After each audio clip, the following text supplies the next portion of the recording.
আব্দুল্লাহ ইবনে মাসউদ রাদিয়াল্লাহু তাআলা আনহু থেকে বর্ণিত, তিনি বলেন قال রাসূলুল্লাহ সাল্লাল্লাহু আলাইহি ওয়াসাল্লাম, নবী সাল্লাল্লাহু আলাইহি ওয়াসাল্লাম বলছেন, মাসালাল্লাহু, আল্লাহ রাব্বুল আলামিন দৃষ্টান্ত দিয়েছেন, সিরাতাম মুস্তাকিমান, সঠিক পথের, দিনের উপমা, দিনের দৃষ্টান্ত দিলেন নবী আল্লাহ সুবহানাহু ওয়া তাআলা নিজেই। দিনের দৃষ্টান্ত দিতে যেয়ে তিনি বললেন যে একটি সোজা রাস্তা আছে, সিরাতাম মুস্তাকিম মানে একটা সোজা পথ, একটা সোজা রাস্তা, এমন সোজা রাস্তা, ওয়ান জামবাতাই সুরান, আর সোজা একটা রাস্তার দুই প্রান্তে দুটো দেওয়াল ঘেঁষে গেছে, মানে ডানে বামে দুই প্রান্তে দুটো উঁচু দেওয়াল আছে, মাঝখানে একটি রাস্তা, অর্থাৎ দুই সাইডে দুই বাগান আর মাঝখানে রাস্তাকে দেওয়াল দিয়ে আলাদা করে দেওয়া হয়েছে, মাঝখানে একটি রাস্তা। তো আল্লাহ রাসূল সাল্লাল্লাহু আলাইহি ওয়াসাল্লাম বলছেন যে ওয়ান জামবাতাই সিরাতি সুরান, এই একটি রাস্তার দুই প্রান্তে রয়েছে দুটি দেওয়াল, ওয়াফিহা আবওয়াবু মুফাত্তাহাতুন, আর এই দেওয়ালগুলিতে অনেকগুলো খোলা দরজা আছে, উন্মুক্ত দরজা আছে, ওয়া আলাইহা সুতুর মুরখাতুন, প্রত্যেকটা দরজার উপরে, মানে প্রত্যেকটা দরজার উপরে রয়েছে কালো পর্দা, পর্দা দিয়ে দরজাকে ঢেকে দেওয়া হয়েছে। ওয়া ইনদা রাসিস সিরাতি দাঈন, রাস্তার মাথায় একজন দায়ী, একজন আহ্বানকারী আছেন, তিনি আহ্বান করছেন দিনের দিকে। যে আহ্বানকারী তিনি বলছেন, ইস্তাকিমু আলা সিরাতিল মুস্তাকিম, তোমরা সকলেই দিনের উপরে অবিচল থাকো, সঠিক পথের উপরে অবিচল থাকো, লা তাআওয়াজু, এদিক সেদিক যেও না। ওয়াফাকা যালিকা দাঈ, আর ওই দায়ী ব্যক্তি, ওই আহ্বানকারী ব্যক্তির সামনে আরেকজন ব্যক্তি আছে, ওই ব্যক্তির কাজ হচ্ছে তিনিও ডাকছেন, ফালাম্মা কুল্লামা হাম্মা আবদুন আন ইফতাহা শাইআম মিন তিলকাল আবওয়াব, কোনো বান্দা যখন রাস্তার পাশের দেওয়ালের যে দরজাগুলো আছে, দরজাগুলোর কোনো দরজা যখন খুলতে যায়, তখন এই দাওয়াতদাতা আহ্বানকারী বলছে, ওয়াই হাক, আরে বেটা তুমি ধ্বংস, খবরদার দরজা খুলবে না, যদি ফাইন্নাকা ইনতাফতা, যদি তুমি দরজা খুলে ফেলো তাহলে তালিজহু, তুমি তাকে ধ্বংস করে ফেলবে, তাকেও ধ্বংস করবে, নিজেকেও ধ্বংস করবে। নবী সাল্লাল্লাহু আলাইহি ওয়াসাল্লাম এই বাক্যটার ব্যাখ্যা করলেন, ব্যাখ্যা করে বললেন যে মাঝখানের যে সরল সঠিক পথ, সিরাতাম মুস্তাকিম, এটি হচ্ছে দিন, এটি হচ্ছে হক, এটি বাতিল নয়, এটি হক, এটি সিরাতে মুস্তাকিম, এটি একটি পথ। আর এই পথের দুই প্রান্তে যে দুটি দেওয়াল আছে, আর দেওয়ালের সাথে অসংখ্য অগণিত দরজা রয়েছে, প্রত্যেকটা দরজাই হচ্ছে মাহারিমুল্লাহি সুবহানাহু ওয়া তাআলা, এগুলোই হচ্ছে আল্লাহ রাব্বুল আলামিন যা হারাম করেছেন।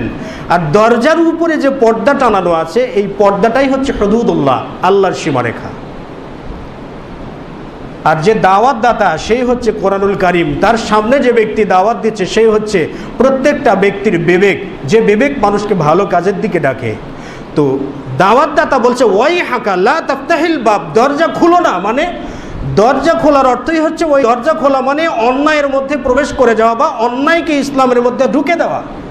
তো দাওয়াতদাতা বলছে, লা তাফতাহিল বাব, এই দরজা কখনো খুলবে না, যখনই দরজা খুলে যাবে তখনই মানুষ ধ্বংস হয়ে যাবে।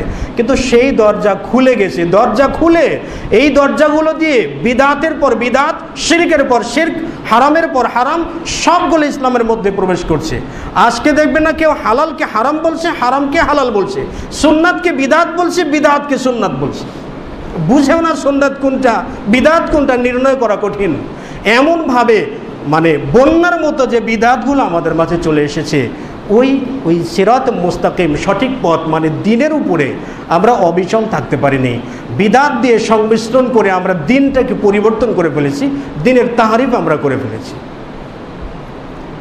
আমর বিন ইয়াহিয়া থেকে বর্ণিত, তিনি বলেন যে আবু মুসা একবার আবু আব্দুর রহমানকে বললেন যে, হে আবু আব্দুর রহমান, আমি মসজিদের মধ্যে এমন কিছু দেখে আসলাম যে বিষয়গুলো আমি কখনো দেখিনি। তো আল্লাহি, আল্লাহর কসম করে বলছি, ইল্লা খায়র, যা দেখেছি তা কল্যাণকর, ভালোই লাগলো। কি দেখলেন? আবু আব্দুর রহমান জিজ্ঞেস করছে যে, আপনি মসজিদে কি দেখলেন? তখন আবু মুসা বলছেন যে, আমি মসজিদে যেয়ে দেখলাম কতগুলো ব্যক্তি গোলাকার হয়ে বসে আছে। একজন ব্যক্তি তাদের লিডার, একজন ব্যক্তি তাদের নেতা, আর তাদের সামনে অনেকগুলো ছোট ছোট কঙ্কর জড়ো করা আছে। তো সাইয়েদ ব্যক্তি বলছে, সাব্বিহু মিয়াত মাররা, সকলেই তোমরা সুবহানাল্লাহ বলো 100 বার। সকলেই 100 বার সুবহানাল্লাহ বলছে। এরপরে বলছে হাম্মিদু মিয়াত মাররা, সকলে আলহামদুলিল্লাহ বলো 100 বার। এরপরে বলছে হাল্লিলু মিয়াত মাররা, 100 বার আল্লাহু আকবার বলো, লা ইলাহা ইল্লাল্লাহ বলো। সকলেই 100 বার করে লা ইলাহা ইল্লাল্লাহ বলছে। আবার সাইয়েদ বলে দিচ্ছে কাব্বিরু মিয়াত মাররা, 100 বার করে আল্লাহু আকবার বলো। সকলেই 100 বার করে আল্লাহু আকবার বলছে। আবু আব্দুর রহমান বলছেন যে আপনি কি তাদেরকে বাধা দিলেন না, তাদেরকে এই কাজ থেকে বারণ করলেন না? আবু মুসা বলছেন যে আমি তোমার মতের অপেক্ষায় ছিলাম, তোমার রায়ের অপেক্ষায় ছিলাম। আবু আব্দুর রহমান মসজিদে গেলেন, যে এই পরিস্থিতি দেখার পর তিনি বললেন, আরে তোমরা এগুলো কি করছো, ছেড়ে দাও। ওয়াল্লাহি আল্লাহর কসম করে বলছি তোমরা কখনোই দিনের উপরে নেই, তোমরা বেদিন হয়ে গেছো। তখন তাদের যে সাইয়েদ সে ব্যক্তি বলছে ওয়াল্লাহি মা রাআইতু ইল্লা খায়র, মা রাআইতু ইল্লা খায়র। হে আবু আব্দুর রহমান, আমরা তো যে কাজগুলো করছি 100 বার আল্লাহু আকবার, 100 বার আলহামদুলিল্লাহ, 100 বার সুবহানাল্লাহ, 100 বার লা ইলাহা ইল্লাল্লাহ, এগুলো তো ভালো ইচ্ছাই করছি। তখন আবু আব্দুর রহমান রাগান্বিত হয়ে বলেন ওয়াল্লাহি আল্লাহর কসম করে বলছি কখনই এটা কল্যাণকর নয়, বরং এটা দিনের উপরে নেই, তোমরা বরং তোমরা বিদআতকে চালু করে দিলে। এখন থেকে বিদআতের প্রচলন ইসলামের মধ্যে করে দিলে আমি আশঙ্কা করছি কিয়ামতের আগে আগে একটি দল আসবে যাদের মাথা নেড়া হবে, যারা এরকম অদ্ভুত কিছু করবে, মনে হয় তোমরা সেই দলেরই অন্তর্ভুক্ত। সুবহানাল্লাহ 100 বার বলা খারাপ ছিল কি? আপনার বিবেক দিয়ে যদি বিচার করেন, আমরা যদি বিবেক দিয়ে বিচার করি, খারাপ নয় তো, খারাপ নয়, ভালো জিনিস করার উপরে আবু আব্দুর রহমান বলেন আল্লাহর কসম করে বলছি জাহান্নামে যাওয়ার জন্য তোমরা প্রস্তুতি গ্রহণ করো, জান্নাতে যাওয়া তোমাদের পক্ষে সম্ভব নয়, কারণ তোমরা শরীয়তের মধ্যে বিদআত চালু করলে। কেন ধমক দিলেন? কারণ ইবাদতটা তারা করেছিল যে জিকির ঠিক ছিল, কিন্তু রসুলের দেওয়া পদ্ধতি অনুযায়ী হয় নাই। জোহরের সালাত 10 রাকাত, প্রথমে 4 রাকাত সুন্নাত আল্লাহ রসুল সবসময় পড়েছেন, তারপরে 4 রাকাত ফরজ, তারপরে 2 রাকাত সুন্নাত আল্লাহ রসুল পড়েছেন। এরপরে আবার আকবারে এই 2 রাকাত নফল কোথার থেকে বানানো হলো? পকেট থেকে, জুব্বার পকেট থেকে, নাকি মুক্তির কারখানা থেকে বের হলো? এসবগুলো আসলো কোত্থেকে? সলাতুল আওয়াবিন নামক একটা সলাত খুলে বসে আছে, সলাতুল আওয়াবিন, এই একটা সলাত আছে, এই সলাতটা পড়তে হবে। সলাতের আবার বিভিন্ন রকমের সলাত আছে। উজুতে আবার উজুর প্রত্যেকটা হাতের কবজি পর্যন্ত ধৌত করতে একটা দোয়া, মুখ ধৌত করতে আরেকটা দোয়া, কোনি পর্যন্ত ধৌত করতে আরেকটা দোয়া, পায়ের গোড়ালি পর্যন্ত ধৌত করতে আরেকটা দোয়া, উজুর শেষে আরেকটা দোয়া, পানি খাওয়ার পরে আরেকটা দোয়া, জানামাজে দাঁড়িয়ে আরেকটা দোয়া, আবার জানামাজে নামিয়ে হাত বাঁধার পরে আবার নাওয়ায়াতুন উসলি লিল্লাহি তাআলা রাকাতি বাকাতি, এরকম দোয়া। কেন আসলো কোত্থেকে?